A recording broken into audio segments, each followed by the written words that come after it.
Let's take a look at what some of the different routes are run by wide receivers and what they are called. One thing to remember is that each receiver will probably run a different route on each play. So if you're a wide receiver, it's important to know which route you're supposed to run, and it is just as important that the quarterback knows every route that will be run for the team to have success. The simplest route is the one with the most names. The fly route, or the seam, or the streak, or the go is when the receiver simply runs in a straight line. You can see how this would allow the receiver to get behind the defenders quickly, particularly if he's fast. Similar to the fly route is the slant, which means that rather than running parallel with the sidelines, the receiver is running at an angle across the field. Next is the curl route, which is also called the hook or the button hook. And as you can see, it means the receiver will run forward and turn around. How far the receiver will run forward may vary. It might be 5 yards, it might be 15, or it could be any distance. As with all these routes, the quarterback will know how far the receiver will be running before the play too. So oftentimes you'll see a quarterback throw the ball before the receiver has even spun around. This way, when he does turn around, he won't have to stand there and wait for the ball, because that would give the defense time to block the pass. The next few routes are mirrors of each other.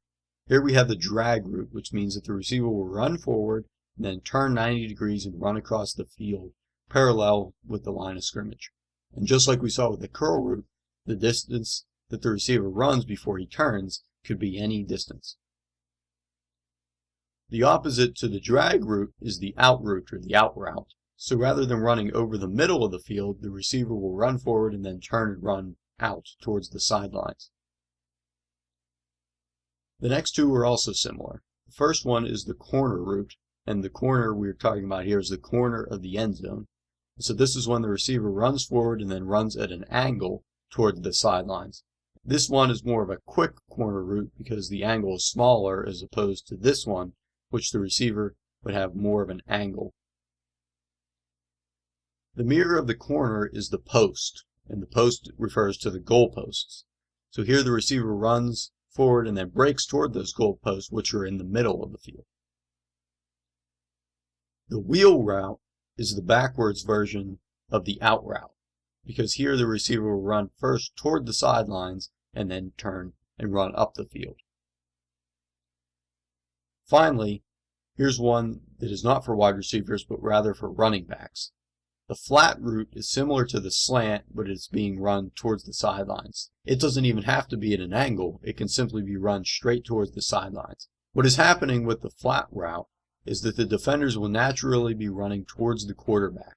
So all the quarterback would have to do is throw a short pass over the defender's head to the running back.